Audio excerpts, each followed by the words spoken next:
Muito bem, meus caros, bem-vindos para esse encontro. É um encontro que a gente vem discutindo há bastante tempo. Eu, Chico, o Renato também já tinha conversado comigo sobre isso, da necessidade da gente fazer discussões sobre reabilitação autonômica, uma área que tem sido tão frequente nos consultórios, nos programas de reabilitação cardiovascular, que é super desafiadora. Dentro da cardiologia brasileira, muitos profissionais ainda têm dificuldade para diagnóstico, para tratamento, né? Dentro da fisioterapia não é diferente, da educação física não é diferente.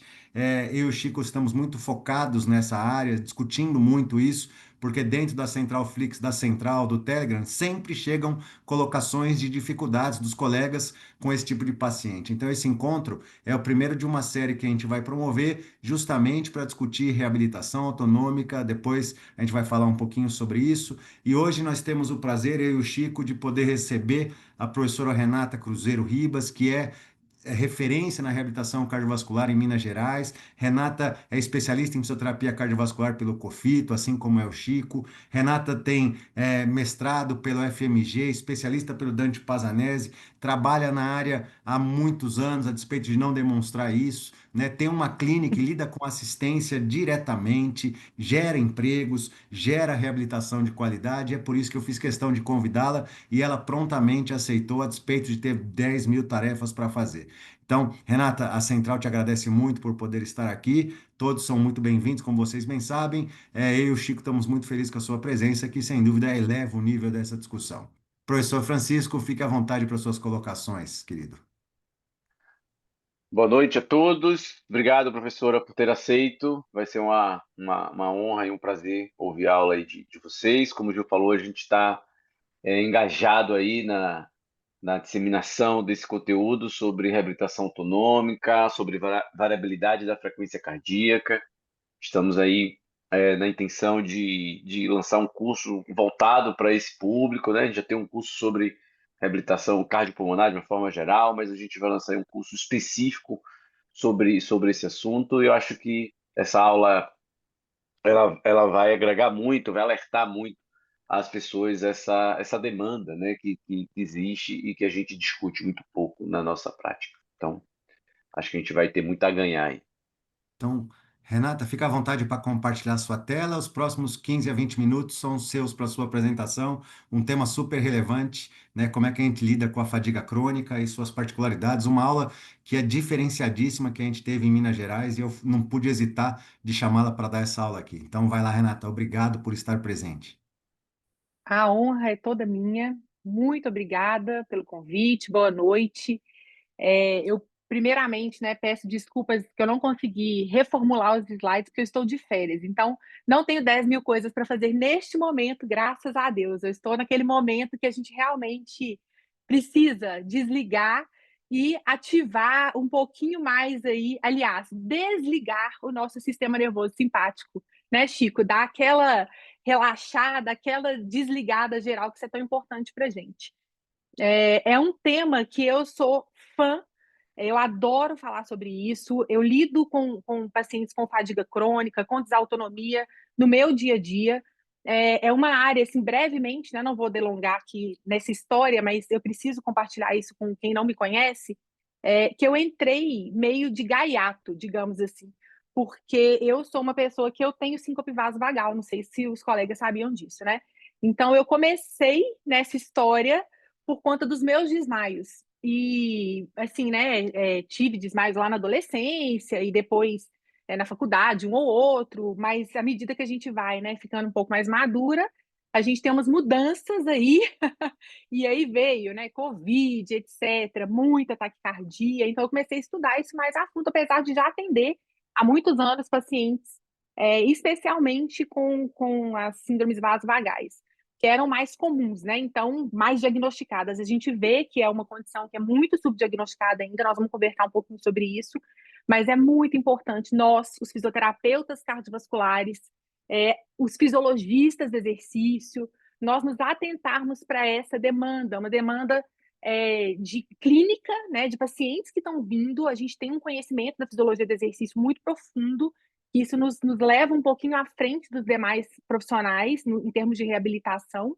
E nós temos também uma demanda mercadológica. Então, existe um aumento do mercado, a gente, né, que lida na clínica, na assistência, a gente precisa conversar sobre mercado também, entender as tendências de mercado, para a gente saber para onde que a gente vai e para onde a gente vai se especializar. Então, muito feliz por esse convite, muito grata, e vamos fazer isso tudo acontecer, porque precisamos formar profissionais aptos para atender essa população que está carecendo de atendimentos de qualidade com profissionais realmente que saibam o que estão falando. Então, eu vou, né, falar um pouquinho hoje aqui sobre o porquê os pacientes com síndrome da fadiga crônica precisam de reabilitação cardiovascular. Como o Juliano disse, né, foi uma aula que ele assistiu recentemente no nosso congresso da Sociedade Mineira de Cardiologia. Então, eu não tive muito tempo de trocar os slides, mas não vai interferir em nada aqui na nossa qualidade da aula, pode ter certeza disso. Vamos lá. A síndrome da fadiga crônica, ela é conhecida como encefalomielite miálgica. Então, na literatura, a gente pode ver essas duas terminologias. E ela é uma condição heterogênea, multissistêmica, que tem repercussões cardiovasculares e autonômicas. E esse é o grande motivo, acredito, pelo qual eu estou aqui conversando com vocês, justamente para a gente entender um pouco dessas repercussões cardiovasculares e autonômicas. Ela é caracterizada, foi descrita lá em 1994 por Fukuda e por uma fadiga inexplicada, ou seja, uma fadiga maior de 6 meses, mas na ausência de condições excludentes, ou seja, na ausência de patologias que explicassem essa fadiga. E em 2015, o Institute of Medicine, que depois se tornou o National Academy of Medicine, trouxe 4 critérios de diagnóstico para a síndrome da fadiga crônica, que é a redução na função acompanhada por fadiga por mais de 6 meses, a presença de sono não reparador na ausência de distúrbios de sono, então a gente precisa excluir distúrbios de sono, e aí entra o post-exertional malaise, né, que é o PAIN, que é esse mal-estar pós-esforço. Esse mal-estar pós-esforço é o fator patognomônico dessa condição. E ele é caracterizado como um mal-estar persistente após atividade física, cognitiva ou emocional, com piora dos sintomas pré-existentes e redução na performance prévia. E isso precisa ocorrer de forma moderada a severa, ou seja, mais de 50% do tempo. E, além disso, um quarto fator, um quarto item, é o prejuízo na função cognitiva e ou intolerância ortostática. E aqui a gente tromba bastante, então, com essas questões autonômicas. E esses critérios, então, eles foram endossados depois por outras entidades, né, como Canadian Consensus, International Consensus Criteria e outras instituições internacionais. Dentre os sintomas mais comuns, a gente precisa entender que ela é uma condição multissistêmica e que geralmente ela ocorre após uma infecção viral. Então, em 80% dos casos, o início, o gatilho dos sintomas é após a ocorrência de uma infecção viral, que vai acometer músculos e articulações, que vai acometer o sistema nervoso central, causando aí essa névoa mental, o PEN, que é esse mal-estar pós-esforço, questões de memória, de concentração, dor de cabeça, dentre outros sintomas tão importantes, inclusive os sintomas autonômicos, a intolerância ortostática, vertigens, palpitações, e aí disfunções até de bexiga e urinárias. Bom, esses pacientes, eles passam por múltiplas consultas médicas ao longo de anos. O diagnóstico, ele tem uma estatística, uma estimativa, que eles demoram em torno de 10 anos para chegarem até um diagnóstico assertivo. Então, são pacientes que vão mesmo, começam lá no neuro, vão para um clínico, vão para o cardiologista, até que esse diagnóstico seja realmente fechado. E 91% desses casos, os pacientes são conduzidos por condutas inapropriadas. Então, é uma condição que confundida com depressão, com fibromialgia, e muitas vezes existem sim condições e comorbidades associadas. E como não existem biomarcadores para essa condição, esses pacientes realmente, se não forem os critérios clínicos e um conhecimento da comunidade médica e dos profissionais de saúde, esses pacientes eles vão ser realmente taxados como pacientes depressivos ou pacientes com outras condições. E esses pacientes eles vão cursando por uma intolerância aos esforços, que nós vamos entender melhor mais para frente os mecanismos que levam a isso. E esses pacientes, então, eles têm uma redução importante, um impacto direto na capacidade funcional, na qualidade de vida e na sua participação. E aqui entra o papel tão significativo e tão importante da fisioterapia e da reabilitação. Esse estudo, ele traz para a gente essa escala analógica diagnóstica, que ela é muito simples, e eu, né, assim como lá no congresso, eu deixei aqui o QR Code para quem quiser baixar, a gente traduziu essa escala de uma forma bem simples também, e ela chega lá para vocês, mas ela é uma escala de gravidade de 0 a 5, e ela é uma escala diagnóstica que é muito fácil para a gente aplicar e trazer isso para a nossa prática clínica, né? Tanto os médicos quanto nós, os profissionais de saúde, para a gente começar a ter esse olhar para a síndrome da fadiga crônica. Os sintomas, eles são classificados desde sintomas muito leves, até que cursam aí com redução das atividades de vida diária, até sintomas muito severos, nos quais os pacientes realmente ficam restritos ao leito, têm dependência para atividades de vida diária e apresentam disfunção sensorial, então luz, estímulos, sons. A gente tem que tomar muito cuidado com o nosso ambiente de reabilitação, é algo que eu sempre trago nas aulas também. Não é esse perfil de pacientes não é aquele paciente que a gente vai reabilitar num salão, cheio de pacientes. Tem que ser um atendimento mais tranquilo, de muitas vezes cortina fechada, sem estímulos, cheiro, né? Pacientes que têm essa disfunção sensorial muito agravada. E esses pacientes, eles cursam para esse estado de crash. Esse crash é um desligamento total, e eles precisam de muito tempo para recuperação, para restabelecer aquela condição basal. Em relação aos dados epidemiológicos, a prevalência é de 0,4% a 2,5% da população, uma prevalência baixa, mas que está em crescente em decorrência da Covid longa. Então, é algo que depois da Covid realmente aumentou muito a prevalência e ela incide mais sobre mulheres. O início dos sintomas tem uma média aí de 33 anos de idade e, como eu disse, mais de 80% dos casos com um episódio infeccioso prévio próximo. E o próprio diagnóstico da encefalomielite miálgica, síndrome da fadiga crônica, cursa para um aumento na mortalidade cardiovascular precoce. Ou seja, na população americana aqui, né? Mas na população sem doença cardiovascular, a mortalidade seria de 78 anos. E na população com encefalomielite miálgica, a mortalidade é 59 anos. E existem algumas teorias, e nós vamos discutir um pouco sobre isso, algumas hipóteses que seja, assim, por uma disfunção cardiometabólica inerente da condição, mas também pelo comportamento sedentário que é adquirido por conta dessa fadiga e dessa recuperação. Então, será que essa intolerância aos esforços que esses pacientes apresentam é porque eles não se recuperam? Então, eles demoram, aí podem demorar até uma semana para se recuperarem em relação ao basal? Será que a perpetuação da síndrome é pelo descondicionamento, pela inatividade?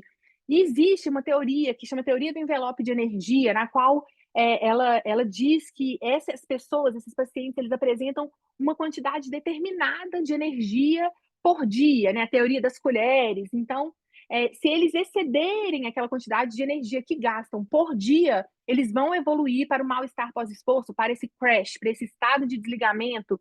Mas existe também uma hiperresponsividade do sistema nervoso central ao esforço. Esses pacientes, eles apresentam taquicardia, eles apresentam taquipneia.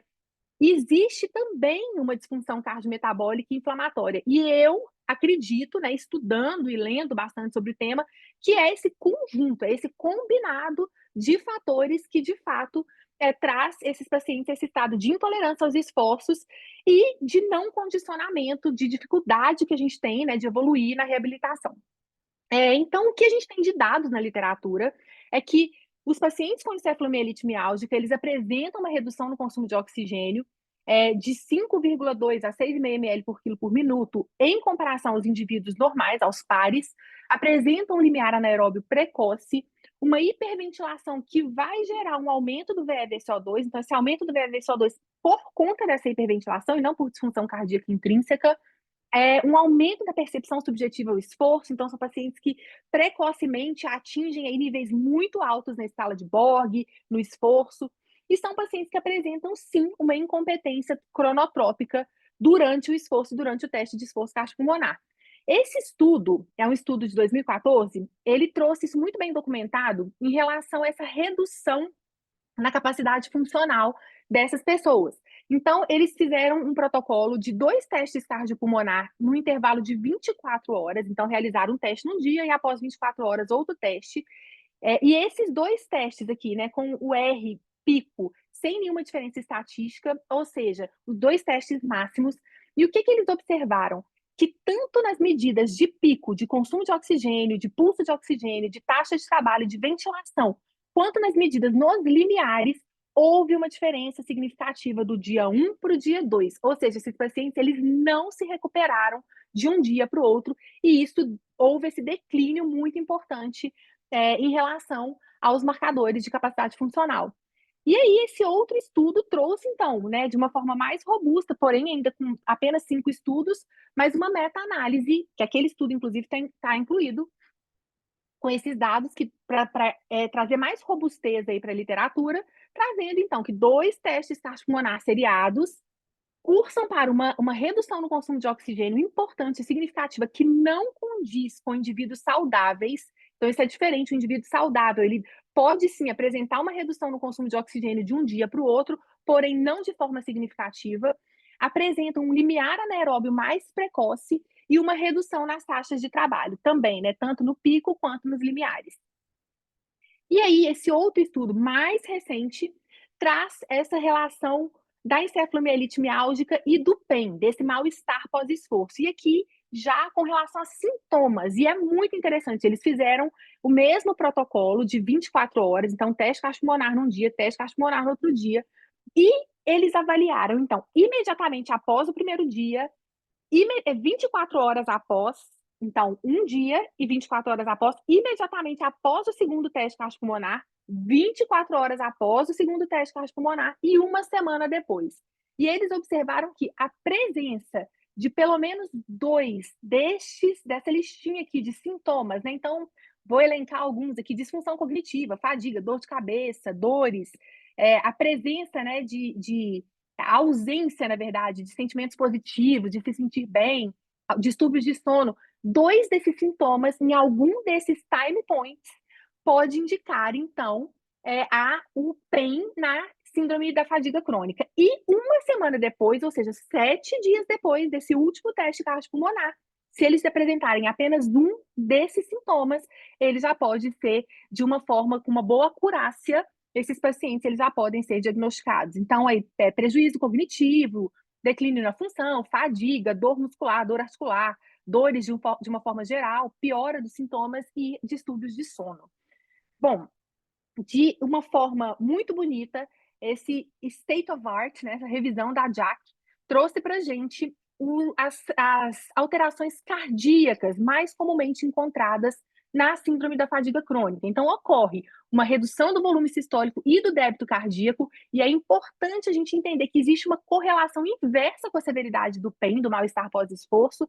Então, quanto pior o mal-estar pós-esforço, menor vai ser o volume sistólico e débito cardíaco, uma redução nas câmaras cardíacas, uma hipovolemia que vai cursar para uma redução de pré-carga e toda a hemodinâmica, a hipotensão noturna acentuada, também associada à severidade da fadiga, e aí vem disfunção autonômica, a presença de POTS, que o Juliano vai falar, a presença de hipotensão ortostática, e aí ao decorrer do tempo, eles vão apresentando intolerância ortostática e neuropatia de fibras finas, aqui detectada por meio de biópsias de pele.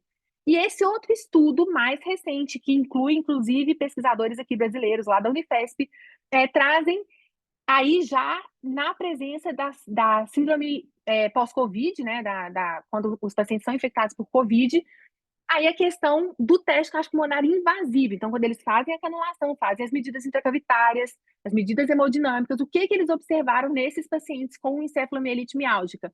Uma redução da pré-carga pelo baixo débito cardíaco e baixa pressão arterial direita durante o exercício, sem doença cardíaca primária. E a presença de shunts periféricos e disfunção mitocondrial, por padrões hemodinâmicos distintos que explicam, então, essa baixa extração de oxigênio. E aí aqui a gente vê esse estudo muito bonito também, né, na Covid longa, que gente, o que a gente tem de evidência, né, o que tem sido estudado bastante nos últimos anos.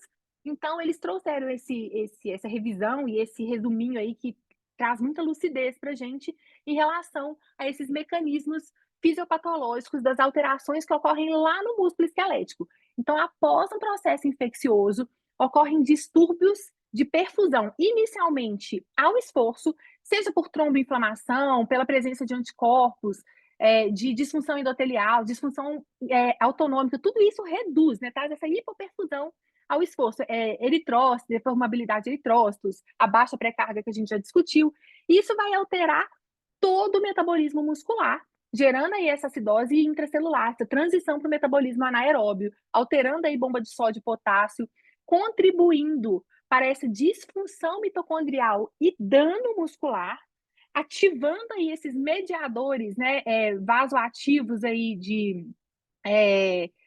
e baixa de ATP, que vão inibir as bombas de potássio e vão perpetuando esse ciclo que vai evoluir para uma hipoperfusão ao repouso, cronificando a condição.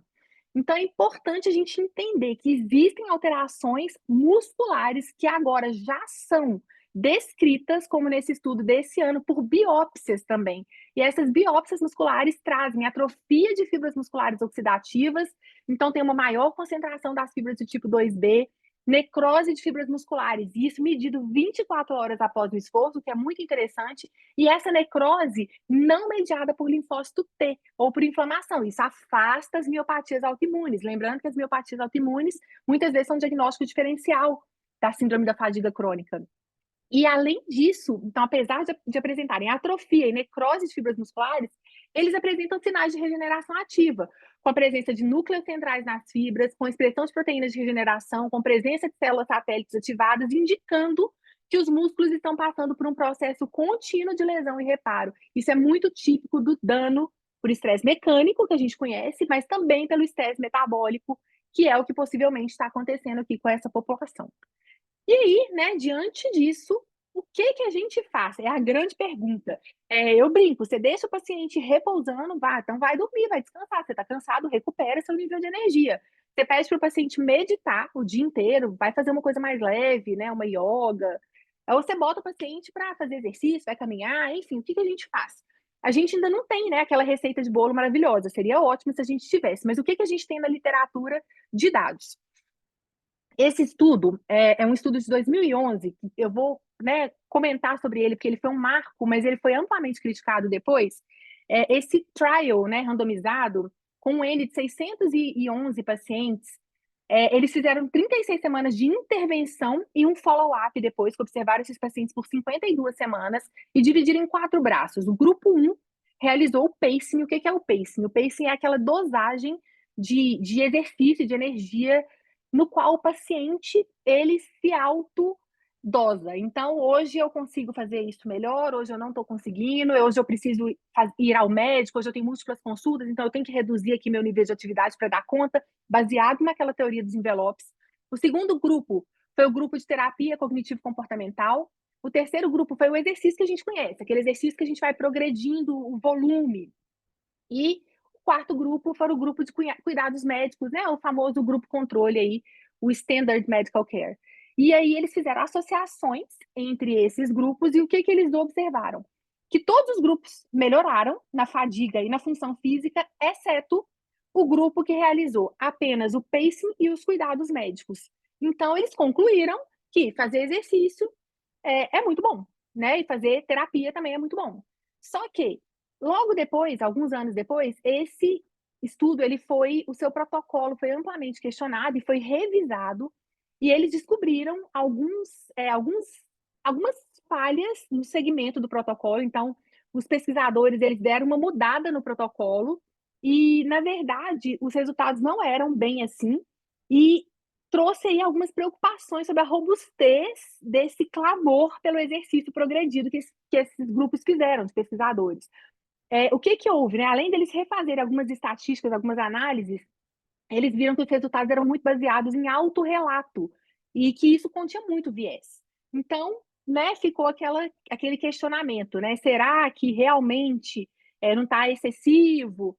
Mas um ano depois foi publicada uma revisão, né, da Cochrane, que é nosso parâmetro aí, que inclusive incluiu aquele estudo, então, que trouxe um pouquinho mais, né, para cá essa análise também, em relação à fadiga, né? Então, eles pegaram vários desfechos, mas eu vou, né, trazer aqui apenas a fadiga com o exercício, a terapia com exercício. Então, eles compararam exercício versus grupo controle, que seria terapia usual, relaxamento ou exercício de flexibilidade, e viram então que existia sim uma medida favorável em relação ao exercício no final do tratamento e à função física também. E aí, né, com menos estudos ainda, N pequeno, a gente lembrando, né, de todas aquelas questões de viés, mas favorecendo aí sim o tratamento com exercício comparado ao tratamento usual ou relaxamento e flexibilidade aqui na função física. Outros desfechos também foram analisados, mas eu trouxe para vocês apenas esse, e isso, né, traz aí algum embasamento para a gente sim utilizar exercício. E como que a gente faz, né? Então é a pergunta de US$ 1 milhão aí. Como? É, principal coisa, assim, a coisa mais importante quando a gente vai atender esse perfil de pacientes é suporte. A gente precisa ouvir o paciente, acreditar nos sintomas do paciente. Né? O paciente já está cansado de ir a profissionais de saúde que vão falar que ele está dando chilique, principalmente porque é mulher, geralmente é mulher de meia idade, que está chegando aí na menopausa, aí começa, é chilique, é problema, é filho, é marido, é separação. Não é. Escute o paciente. Liga aí a anteninha que pode ser fadiga crônica. Lembra que a prevalência é pequena, mas pode ser. Se eles estão chegando até a gente já tem esse viés aí de observação, a gente precisa ficar atento. E a gente precisa tratar as comorbidades, então reduzir ao máximo essas comorbidades. Cada comorbidade vai estar contribuindo para esse gasto energético, para piorar um pouquinho mais a condição do paciente. A gente precisa fazer avaliações funcionais frequentes. Essas avaliações, elas precisam incluir testes submáximos. O paciente não precisa fazer teste de esforço cardiopulmonar, porque ele vai demorar muito para recuperar e ele fica com trauma. A gente faz teste submáximo, a gente faz teste de hand grip, seriados, né? A força de preensão palmar. Tem inúmeras coisas que a gente pode fazer para a gente ir avaliando e acompanhando esse paciente longitudinalmente. Encaminhem para a terapia, exercício físico, muito cuidado na progressão. Não é aquele paciente da reabilitação cardíaca que a gente vai conseguir fazer aquela progressão semanal bonitinha. Utilizem sim estratégias de pacing, de conservação de energia, ensinem isso ao paciente, isso vai ajudar. Mindfulness, meditação e relaxamento, aí lembrando do sistema nervoso simpático e parasimpático, para a gente desativar um pouquinho o nosso sistema nervoso simpático, e higiene do sono para favorecer, contribuir aí nessas medidas reparadoras do nosso paciente. Essa paciente, que é uma paciente minha, né, médica, né, a nossa população com desautonomia lá na clínica, ela é mais de 60% de médicas, por incrível que pareça. E ela, além de tudo, ela tem síndrome de Ehlers-Danlos, ela tem uma displasia de quadril, então ela usa uma órtese, uma dificuldade imensa de ficar de pé. Então, além de tudo, né, o treino ortostático dela é dificílimo, e a gente acaba fazendo esse treinamento aí com ciclo-ergômetro de membro superior, para a gente conseguir, de alguma forma, contribuir aí para essa paciente, né, sempre com muita ciência, com muita cabeça no lugar, muita tranquilidade e conversando com o paciente, para a gente conseguir chegar na expectativa dele ali e que ele entenda, né, que esse tratamento é um tratamento que vai perdurar aí por muitos anos. Bom, claro, né, a gente vai conversar no final, estou aberta aqui para a gente esclarecer dúvidas, aí está também o meu e-mail, o meu Instagram, aquele QR Code para quem quiser baixar a escala analógica de diagnóstico, mas é um prazer, mais uma vez, estar aqui e vamos em frente. Vamos lá, Gil e Chico, seguir aí nas aulas para a gente depois ter um tempinho de discussão. Sucesso, Rê. Então, todo mundo deve estar aí aflito para Muito fazer bom. perguntas, muito bom mesmo. E aí eu vou compartilhar a minha para a gente não perder o ritmo, depois até a gente tem a discussão, pessoal. Então vamos nessa e a gente segue aqui na reflexão. Então, um evento aí para a gente histórico dentro do nosso grupo da Central. Espero que vocês possam aproveitar. Então vamos nessa.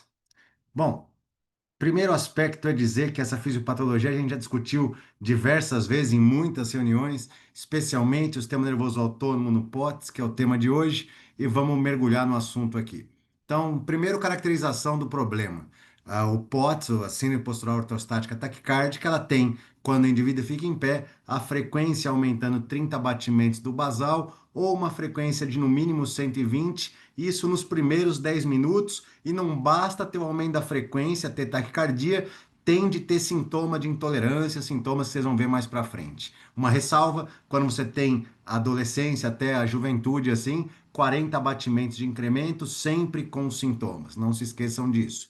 E aqui você vê um exemplo de teste de inclinação da minha época de INCOR, a pessoa com uma frequência basal normal ao redor de 75, quando inclinada no tiro de teste, você perceba que ela mantém a frequência aqui na variabilidade, mas na média acima de 120 batimentos por minuto, sem quedas expressivas da pressão arterial. Essa é uma outra característica do POTS. A frequência aumenta e a pressão arterial não cai mais de 10 milímetros de mercúrio, especialmente. Ela se sustenta. A pressão arterial pode ter uma queda, mas ela é inferior a 10 milímetros de mercúrio quando acontece. Mas é importante dizer que no POTS, quando você sustenta a postura por muito tempo, normalmente na fase mais tardia do teste de inclinação ou da intolerância, pode ter um teste positivo com síncope de reflexo vasovagal também no final do POTS. Então, vamos falar um pouquinho sobre isso. Essa desautonomia, essa desregulação acontece porque o sistema que regula a nossa circulação pode falhar. Vocês percebam aqui uma série de reflexos que devem acontecer,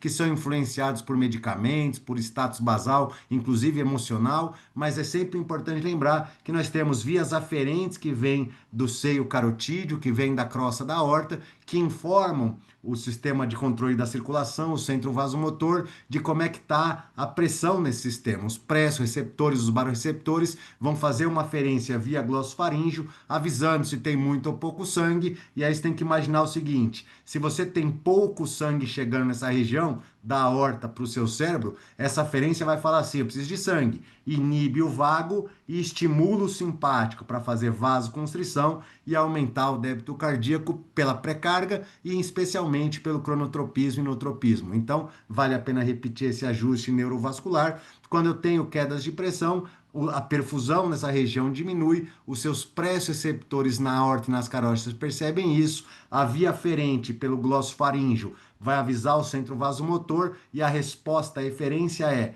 inibição do vago e o estímulo simpático para induzir vasoconstrição e aumento direto do volume sistólico e da frequência, podendo melhorar o débito cardíaco. Então, isso é o que acontece na gente, mas as pessoas com POTS têm esse sistema desautonômico, as respostas não são perfeitas. E uma das coisas que acontece muito e oscila no tempo é que em vários momentos as pessoas com POTS têm uma hiperestimulação simpática, aqui medida direto do nervo fibular, como a gente fazia no INCOR, pela microneurografia. As pessoas com síncope, as pessoas com POTS, muitas vezes têm uma hiperativação simpática e ela não permanece o tempo todo, é por isso que tem remissão. Então, na minha época do doutoramento, pacientes com POTS chegavam lá com atividade simpática normal, daqui a 4 meses estavam hiperativos, porque é um padrão que oscila por diversos aspectos, hormonais, emocionais, prática de exercício, ausência de exercício, estresse que vem do meio externo, né? Então, saber que essa hiperativação simpática não é constante, mas especialmente quando o indivíduo está hiperativo simpático, que caracteriza essa hiperexcitação do seu coração, dos seus vasos, você perde o controle neurovascular, especialmente para induzir uma melhora da vasoconstrição periférica. Então, imagina, quando você tem um prejuízo da sua vasoconstrição, um pouco do sangue tende a ficar aqui embaixo. A pré-carga para o átrio direito diminui, você prejudica o mecanismo de enchimento, o mecanismo de bomba, Frank-Starling, e acaba tendo um déficit de perfusão que acaba hiperestimulando esses sensores que vão avisar o centro de controle vasomotor. Então você veja aqui,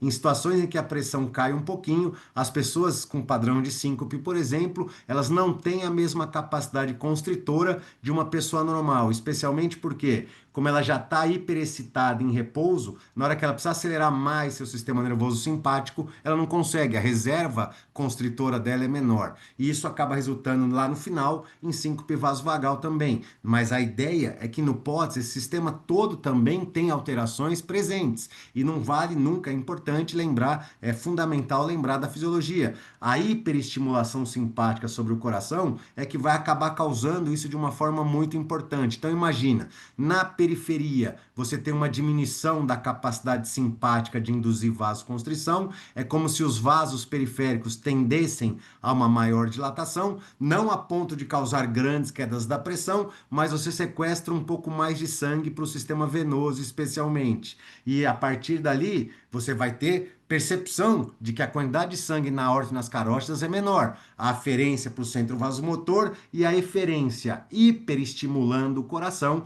causando aí o quadro de síndrome postural ortostática, especialmente porque um degrauzinho de sangue a mais lá para baixo e o coração batendo como um beija-flor tentando compensar isso. Dito isso, pessoal, sempre é importante lembrar que seu leito venoso é um grande sequestrador de sangue nas condições basais e nos pacientes com POTS, esse volume tende a aumentar um pouquinho mais e esse é um dos responsáveis pela resposta taquicardizante inapropriada. Você veja um exemplo que eu sempre gosto de citar, mesmo atletas de alto rendimento como a Kate Ledeck, ganhou mais de muitas medalhas nas Olimpíadas, várias de ouro, ela declara que tem o POTS e aqui já tem a fisiopatologia explicada. Ela sequestra sangue para os membros inferiores, abaixo do coração, e acaba que ela libera muita catecolamina para compensar isso, o que acaba deixando o coração dela super acelerado, deixando ela mais taquicárdica e a partir daí ela sente tontura, sensação de desmaio, exaustão, e isso mesmo em atletas que exageram no treinamento.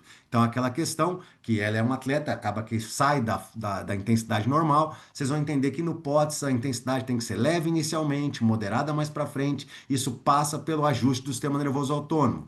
Coisas que são colocadas fortemente no POTS, está aqui, ó. Os sintomas, veja de novo, são associados com aumento da frequência ao redor de 30 batimentos e 40 quando você tem menos de 19 anos, isso já foi dito para vocês. Segunda coisa, olha que importante, alguns sintomas do POTS são semelhantes àquelas pessoas que têm uma normalidade de pressão arterial, mas a pressão não necessariamente cai no POTS. Não é como na vasovagal que ela cai. No POTS ela tem queda se for até discreta. Às vezes não cai nada, às vezes até sobe um pouquinho.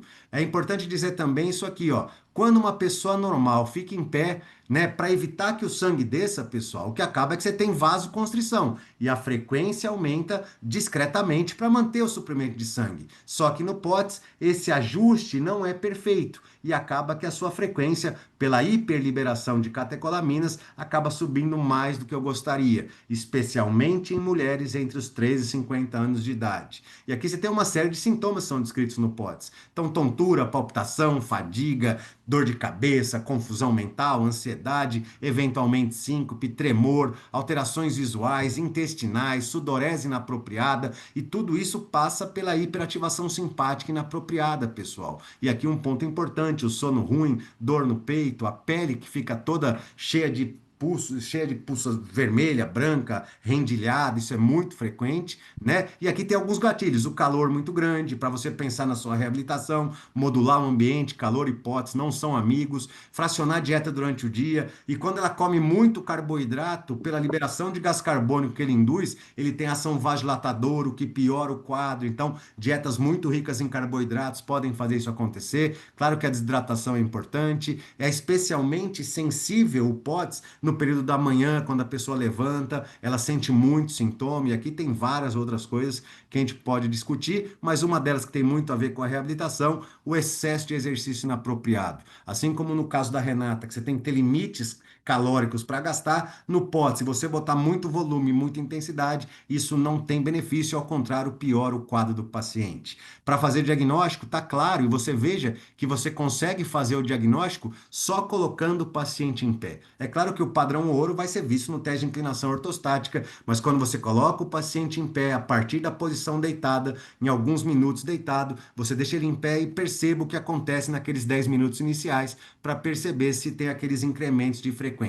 Muito simples de fazer o diagnóstico, o teste de inclinação pode confirmar, mas no POTS muitas vezes a clínica é soberana. Outra coisa importante, como eu já falei, o tilt test ajuda. Outra coisa importante é isso aqui, ó. Alguns adolescentes são afetados, especialmente quando eles crescem rápido demais na puberdade e tem sintoma, é uma característica muito importante disso. O sistema nervoso autônomo, até pela questão de aorta, de carótida, aquela esticada, dá uma descalibrada na percepção do baroreceptor e a aferência e a resposta eferente ficam prejudicadas. Outra questão é que quem é muito descondicionado tem também mais sintomas, por isso que trazer exercício é importante. Acaba que esse paciente fica muito tempo acamado, muito descondicionado, é muito frequente ter POTS, por isso que na pandemia bombou, porque o nível de exercício das pessoas caiu muito. E aqui tem outra coisa muito clara, que é a resposta hiperadrenérgica. Então, uma liberação a mais para fazer a mesma coisa. Isso está muito bem documentado. Se você documentar a catecolamina circulante, vai ter mais na pessoa do POTS do que na pessoa que não está em POTS. Lembrando que não é sempre. Existem ciclos em que isso aumenta e ciclos em que isso normaliza. Nem sempre a adrenalina está super alta. Normalmente, quando isso abaixa, os sintomas têm uma remissão. E quando passa um perrengue, tem estresse, começa a não treinar, os sintomas voltam. Então, fica essa dica também. Dentro do tratamento, passa por ingestão hídrica, passa por fracionar a dieta, isso é tema para o nosso programa de reabilitação depois, mas uma coisa importante é isso aqui, ó. Condicionamento. Quando eu vou pensar em reabilitação, o treinamento leve a moderado ajuda fortemente, né? Tem que ter treinamento resistido, especialmente trabalhando core, trabalhando os membros em geral, não só os membros inferiores. Você melhora o retorno venoso, mas você deve evitar a fadiga. Não tem que levar o paciente no limiar de fadiga, como a gente faz na reabilitação convencional, no neuromuscular. É importante saber respeitar isso para evitar a piora dos sintomas. E quando você pensa em treinamento físico, a literatura mais básica de quando eu ainda estava estudando já deixa claro que quando você pensa em hiperestimulação simpática, se você treina aeróbio regularmente, essa aqui é uma imagem da unidade de reabilitação lá do Instituto do Coração, você consegue alguns benefícios, como aumentar a sua volemia, aumentar a concentração arterial de oxigênio, melhora o débito diretamente, melhora o pump muscular das panturrilhas e especialmente aumenta o tônus vagal, que você consegue puxar um pouco aquela hiperativação simpática, aumentando a capacidade vagal, e além de que a gente sabe muito bem de que você calibra melhor os barorreceptores, especialmente o treinamento aeróbio, esses barorreceptores que ajudam a seu centro vasomotor perceber, tem tanto de sangue lá dentro, mais ou menos pressão, vou jogar menos adrenalina, ele fica mais calibrado, e 4 meses de treinamento fazem isso muito bem. Semana que vem nós vamos lançar uma newsletter aí, só falando de como o treinamento físico ajusta barorreceptor arterial. Vai ser uma newsletter que eu já estou escrevendo agora. Então, dito isso, pessoal, olha aí, não esqueça do sono, eles têm um sono muito ruim, e quando o sono é ruim, acaba que a hiperativação simpática piora e piora os sintomas, eles não se recondicionam, começam o dia já cansados e tem mais sintomas, inclusive de fadiga crônica, né? E para fazer diagnóstico, então, tem vários artigos. Os que eu estou mostrando aqui são os marcadores mais importantes da literatura recente. E eles colocam aqui, ó, algumas coisas, como por exemplo, ela é uma doença crônica multissistêmica que vem com taquicardia ortostática. Eles têm sintomas de intolerância que melhoram quando eles estão deitados.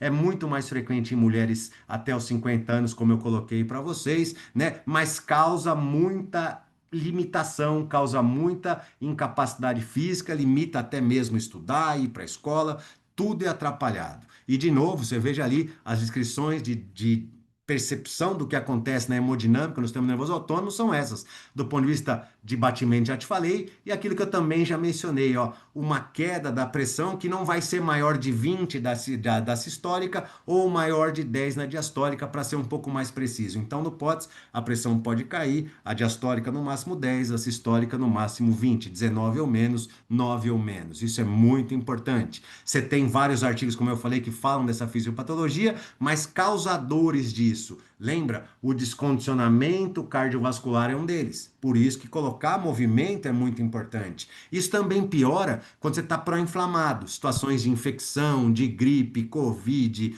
qualquer agressão maior que a pessoa sofreu, mesmo do ponto de vista traumático, isso acaba liberando mediadores inflamatórios que são dilatadores e que diminuem a sensibilidade dos receptores neurovasculares. Por exemplo, a adrenalina chega no receptor alfa periférico, faz vasoconstrição. A resposta constritora desses pacientes é menor. Mesma lógica, acaba que o receptor beta-1 no coração fica menos sensível. A gente sabe que na sepse, por exemplo, isso acontece, e acaba que o corpo libera muita adrenalina para tentar estimular na marra aquele sensor, aquele receptor, né? Pós aquele receptor muscular que vai fazer a resposta acontecer. Então, é natural pensar que isso aqui envolve um monte de doenças, Ehlers-Danlos, né, a fadiga crônica e um monte de outras mais, e a literatura está aí. Esses artigos todos estão lá no grupo Telegram da Central, para quem quiser, é só colocar lá POT, síncope, que você acha tudo isso lá no Telegram, né? Tem muitos sintomas, como já se colocou, e um deles do POTS que se soma muito é exatamente a fadiga crônica. Então, as coisas se superpõem, pessoal. Veja que eles, como é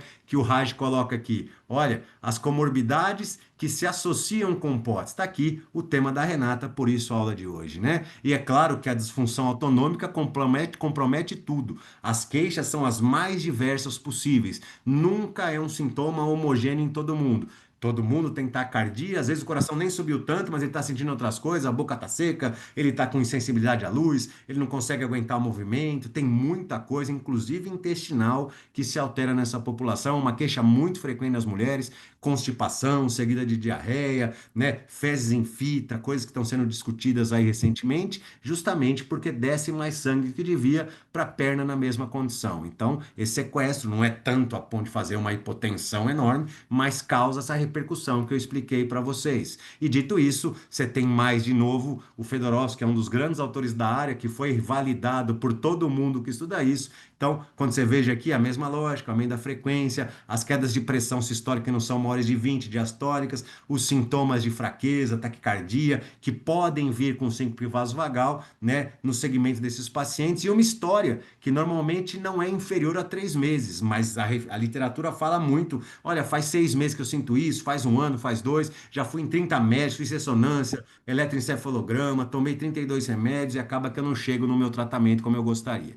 Então, dito isso, o Covid piora isso, é uma coisa por isso que bombou, tem ataque neurovascular direto e os sintomas adrenérgicos estão aí, ó. Taquicardia, intolerância ortostática, fadiga e a piora cognitiva são as queixas mais comuns. No pós-Covid, você vê que não é nada pouco, você tem até 61% de sintomas semelhantes a POTS. De novo, porque você desregula todo o seu sistema vasomotor, prejudicando a perfusão visceral, a perfusão periférica, o retorno venoso, a aferência e a eferência para manter isso aqui funcionando direito. Dito isso, você vê no teste de inclinação a aceleração inapropriada e a pessoa normal deveria ter um discreto incremento da frequência, sem quedas importantes da pressão. Como dito aqui, essa é a resposta que você consegue ver e você perceba que essa pessoa com POTS, durante o dia, as setas azuis são os momentos em que ela referiu a sensibilidade. Então perceba, mesmo à noite, com ela dormindo, o coração acelera de maneira inapropriada. E quando você vê que ela nem percebeu, ela não acordou para te contar isso. Mas durante o dia ela falou que estava aqui, falou que estava aqui, falou que estava aqui, mas aqui ela também estava, aqui ela também estava, aqui, aqui, aqui, e ela nem conta mais, porque ela vive assim o tempo todo,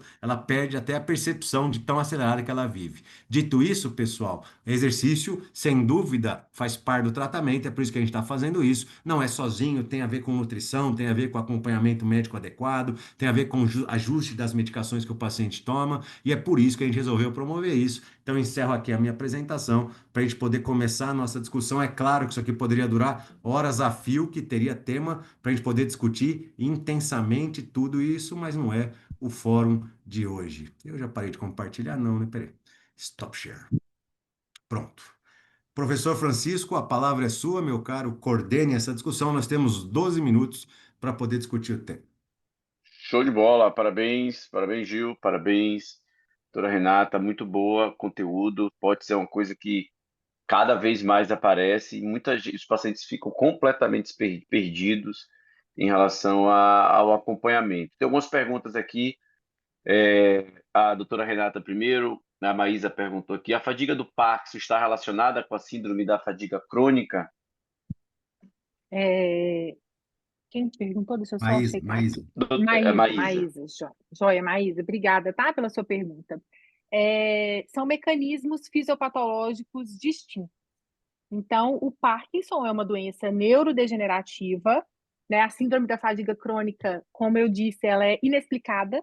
Então, a gente ainda não tem ali uma etiologia bem definida, então ela de fato exclui as outras condições, mas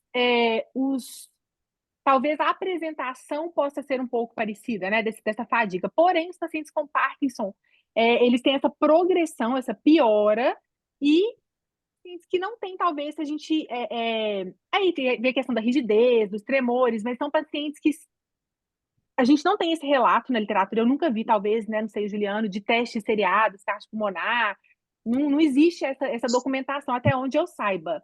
né? Mas os mecanismos fisiopatológicos são distintos. Então, podem ter apresentações semelhantes, mas por mecanismos distintos. Show de bola. Obrigado, professora. Quem mais aqui? É, doutora Renata. Quais testes funcionais se aplica nesse perfil de paciente? Certo. Eu particularmente, né? A gente acabou são tentativas, né, gente? Porque não tem tão documentado na literatura ainda. Acredito que isso a gente está caminhando para isso. Ainda está sendo estudado, é um tema que a gente ainda está, não tem grandes revisões sistemáticas, como vocês viram, grandes meta-análises, nem para desfecho, quanto mais para intervenções. Então, o que eu realizo? Eu sempre realizo hand grip, eu acho importantíssimo a gente fazer medidas de preensão palmar. Eu evito um pouco os testes funcionais que exigem deslocamento vertical, tá? Então, seja o teste de sentar e levantar, seja os step tests, os testes do degrau, eu evito, porque como são pacientes que geralmente têm toda essa questão barorreflexa alterada também, né? Não só os pacientes com fadiga crônica, mas na desautonomia como um modo geral, a gente exigir esse deslocamento vertical, a gente pode estar exacerbando crise nesse perfil de pacientes. Mas se o paciente tiver apenas fadiga crônica, se eu tiver certeza disso, né, que não tem POTS, que não tem uma hipotensão ortostática, posso realizar, mas eu gosto muito dos testes de caminhada. Então, seja ele um incremental shuttle, seja o teste de caminhada de 6 minutos. O teste de ortostatismo ativo, sempre também, né, faço e gosto muito de realizar. Aí fazemos, né, todas as medidas aí de avaliação de força respiratória, que eu também acho que são marcadores importantes, longitudinais. Deixa eu ver se eu estou esquecendo de mais alguma coisa. Sem contar, né, gente, toda a nossa avaliação, a gente precisa abordar a qualidade de vida. Então, os questionários de qualidade de vida são muito importantes. A gente entender o impacto disso Qual que na a senhora função. recomenda de qualidade de vida? Olha, eu acabo utilizando o SF-36 porque É, na é mais literatura, né, geral, né? mais geral e depois para a gente comparar intervenções, né, pré-hipótese, a gente vai acabar tendo mais dados. Mas existe um ou outro mais específicos, né? Mas eu uso o SF-36. Show de bola. Tem Deixa eu outra ver se eu estou pergunta esquecendo aqui. de alguma coisa aqui. Peraí, em relação a A, testes funcionais. Não acredito que seja a, isso Ma- mesmo. a Maria perguntou aqui se existe um genótipo associado à síndrome Deve Out. ser a disfunção autonômica.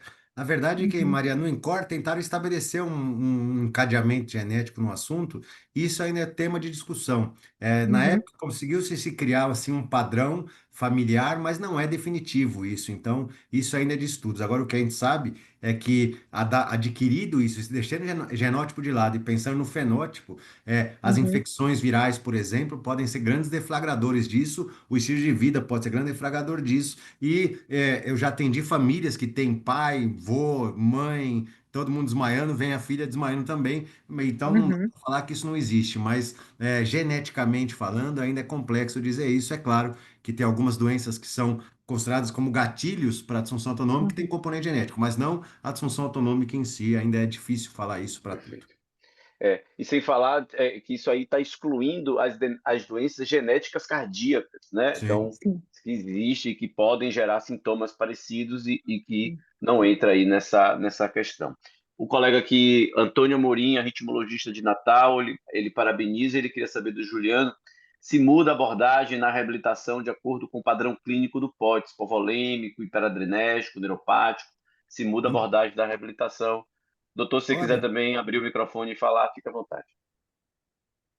a verdade é que a gente tem, Antônio, na apresentação clínica, essa oscilação de padrões, embora tenha um traço basal, quando ele se apresenta para a sessão naquele dia, a gente acaba tendo que ser mais adaptativo. Então, vai ter que começar com ele mais recumbente, mais horizontal, no dia que ele está mais sintomático. Mas, a despeito da doença de base, da origem, do gatilho, né, a gente sabe que esse gatilho até pode oscilar de acordo com a população, de acordo com a fase que ele tem, mas a gente sabe que esse paciente tem que ser, às vezes, acompanhado muito milimetricamente, às vezes o nível de exercício vai ser muito baixo naquela sessão. Agora, de acordo com o padrão, você vai ter um paciente, o cara chega sempre taquicárdico, por exemplo. Você vai pensar em sistema de compressão para ele, começar muito horizontalizado. No dia que aquele paciente chega menos taquicárdico, você vai começar mais upright mesmo, mais em pé. Isso é possível, mas não existe assim um padrão que eu falo assim, vai ser sempre assim. É o feeling do profissional, por isso que a prática é muito importante. É por isso que a gente, quando fala do assunto, tem que trazer a reabilitação e mostrar as particularidades, que essa coisa, às vezes a pessoa faz uma série de 8 repetições com 1 quilo de peso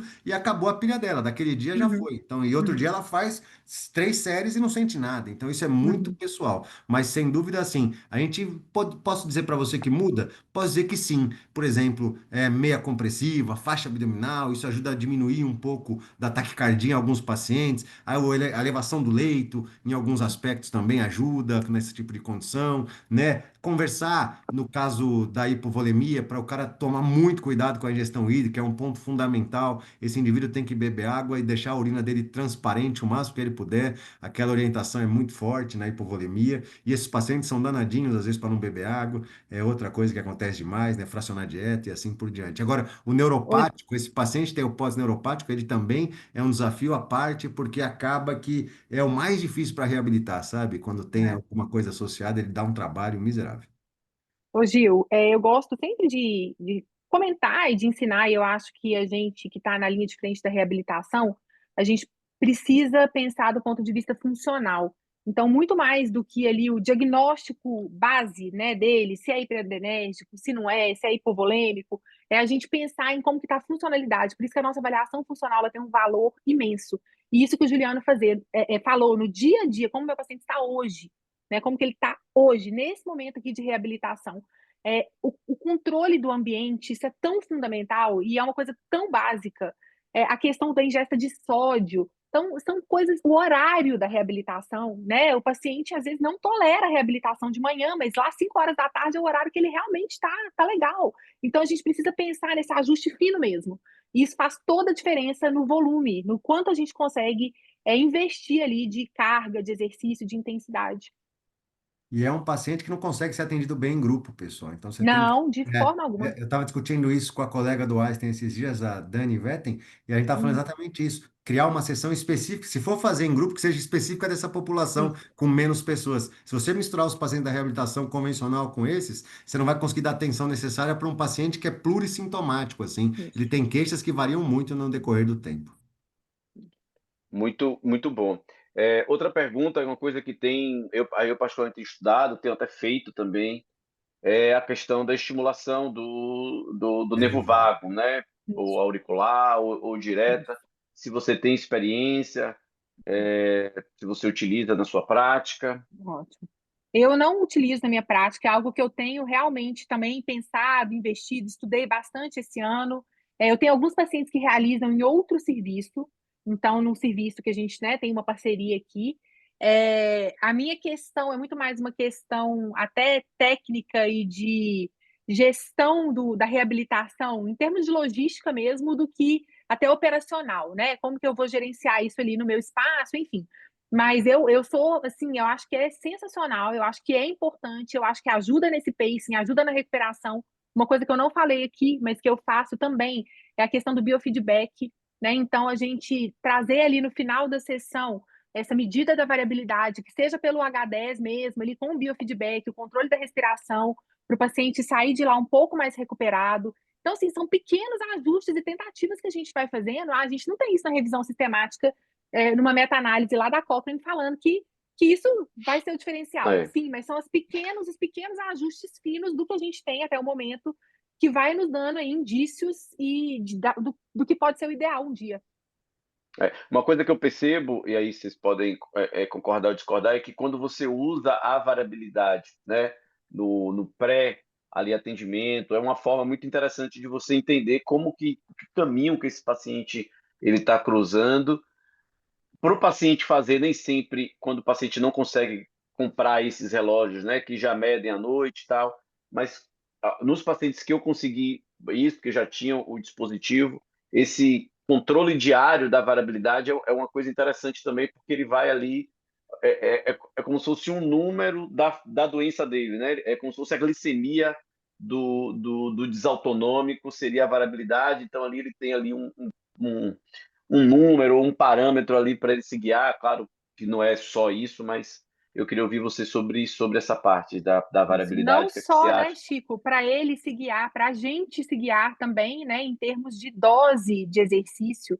Então, se hoje ele não se recuperou bem da última sessão, ou se hoje ele não está no seu melhor dia, não é o dia que a gente vai trazer um exercício numa intensidade maior para ele. Então, o paciente, para ele ter esse número, né, como você diz, um marcador ali numérico, é importante, mas para a gente também é. Então, essa medida pré e pós, e eu Sim, faço sim. isso sempre, assim, vamos medir aqui, e aí faz depois o biofeedback, você vê que melhora. Então, os pacientes, eles têm mesmo essa recuperação, né, melhorada, e Eu sai de acho, lá, pelo menos, ele sai com uma esperança. É importante a gente trazer isso para o nosso paciente também. Poxa vida, né? Existe algo que você pode fazer até que não aqui na reabilitação, lá na sua É, casa. Você está fadigado lá, para um pouquinho, faz uma técnica legal. é. O biofeedback que você está falando é aquela respiração guiada, Controle não é isso? respiratório, isso. Perfeito, perfeito. É uma intervenção bem interessante mesmo. Você É. pega ali do próprio Elite que você usa, do Elite, Isso. Pode ser do e Elite, ali tem você outros aplicativos. controla. O do Elite é bom que ele já vai, já te dá ali a Ele vai medida. mostrando a relação, né, da E já te frequência dá a com. medida da Eu variabilidade. uso também, eu gosto também É. dessa intervenção. Que ali E quando o você paciente consegue ver vê pelo bastante. aplicativo que ele melhorou, ele não precisa do aplicativo para fazer em casa, ele foi educado, ele aprendeu, né? Essa educação em saúde nessa população, ela é É. fundamental. Renan, eu tenho observado, assim, eu tenho feito em mim e fiz um paciente a estimulação auricular. Eu não percebo tanta melhora da variabilidade aguda, pelo menos, do que em relação ao feedback respiratório. Uhum, uhum, Eu percebo que o feedback respiratório tem um uhum. efeito, pelo menos Sim, agudo, né? agudamente isso. Agudo, eu não estou É, falando de crônico. é, Agudo é. melhor na variabilidade. é por Interessante. isso que Mas isso é tudo observação, né, Chico? É a nossa Sim, sim, observação. A gente sim. não tem isso documentado, infelizmente, ainda, de mas Tem uma forma poucos estudos robusta. ainda. as técnicas de meditação e yoga, de controle da ventilação, são bem documentadas nesse sentido. Então, Sim, a gente É, sim, tem convicção que isso funciona assim, e sim, tem que ser sim, acompanhado por alguém sim. que saiba fazer. Isso é importante. Exatamente, exatamente. para a gente terminar, qual paciente, aí eu vou perguntar para o Gil e para Renato, qual paciente do mundo aí da desautonomia para reabilitar é mais difícil? A síncope vasovagal ou o POTS? Vai lá, Renata. Ah, achei que você ia perguntar síncope vasovagal ou o paciente com fadiga crônica. De longe é o com fadiga crônica, né? Sem dúvidas. É, Fadiga crônica é muito em, difícil. em relação ao POTS, né, o que eu observo muito primeiro, os pacientes chegam com diagnóstico errado, eu já recebi muito paciente que chega, é POTS, e o paciente, na verdade, ele não tem, ele tem, na verdade, uma hipotensão ortostática.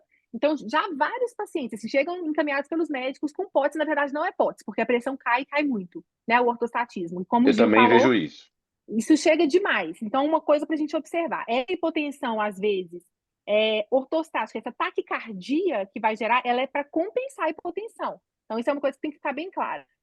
Eu particularmente, vejo a síncope vasovagal como um espectro. Então, tem pacientes como eu, que são pacientes extremamente funcionais, que a gente consegue manter a vida numa boa, uma meia de compressão, uma hidratação. Eu só desmaio se eu estiver desidratada, então eu já sei, eu já fico atenta, eu não sou boba, né? Então, eu observo que existe esse espectro. Agora, tem pacientes que, de fato, a questão barorreflexa é muito exacerbada, mas que a gente consegue melhorar e que a gente consegue trabalhar com os testes, com o treino estático e com a reabilitação.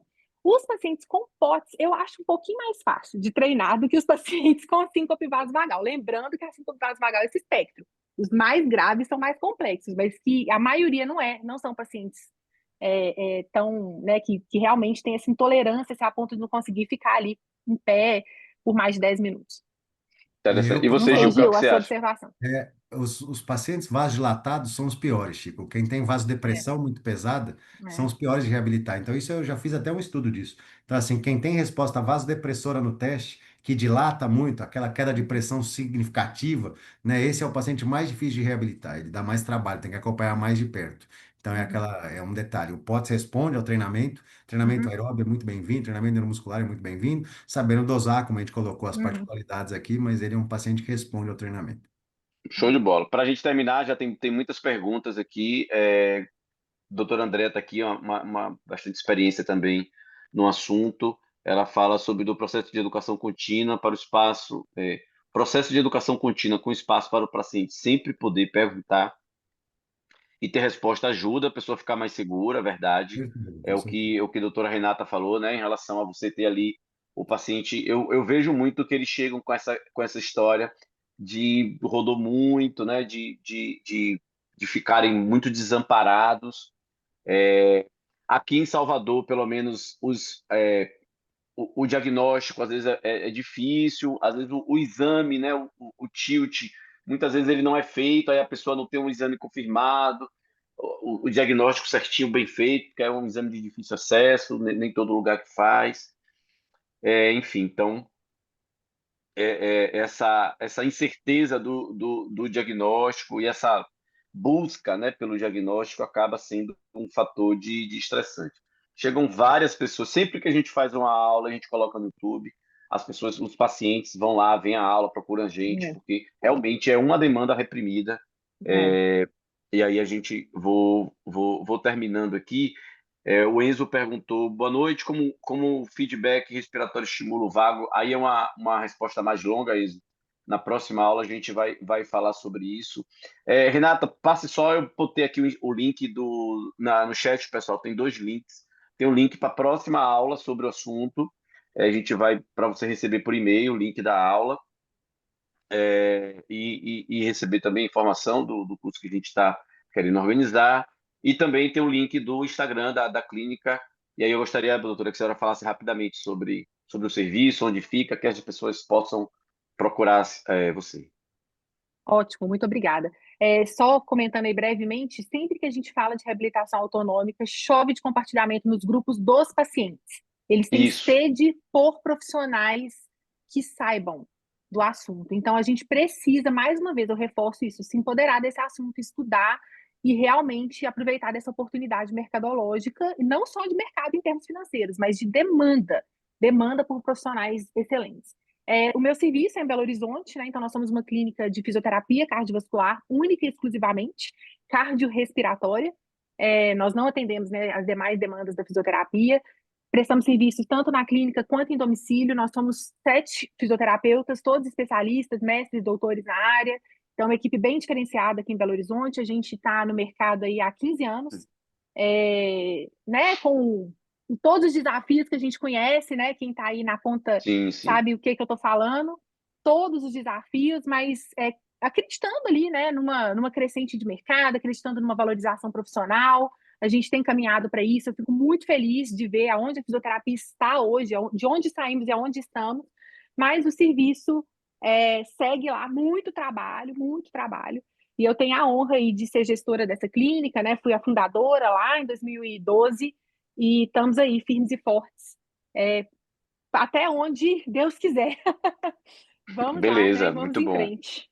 Então, se algum paciente vê que mora em Minas Gerais ou em BH e região, não tenham dúvida, Isso, isso. A gente realiza na também clínica. teleatendimentos, né? E aí é questão sempre das avaliações, né? É o nosso grande desafio.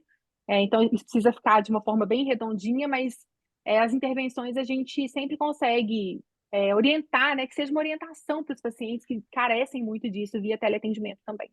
Eu acho que é importante Show dizer de isso. bola. O paciente desautonômico com SIMP, com POTS, ele consegue fazer isso por telereabilitação. Isso. Dá para fazer isso e funciona muito bem. Era essa a minha mensagem. Então, obrigado a todos por estarem aqui, pessoal. Foi um encontro muito rico. Essa aula, vamos botar lá no YouTube, Chicão? O que você acha? Vamos botar no Acho que YouTube. é legal. Beleza. Obrigado a todos, Obrigada, pessoal. Um gente, pela prazer. Obrigado, oportunidade. Valeu, Obrigada, Renata, galera. por Juliana, Um e pelo boas abraço. convite, férias. Chico. Obrigadão. Valeu, Tchau, doutora. pessoal. Fiquem com Obrigado. Deus. Tchau, Parabéns. tchau. Até a próxima. Valeu.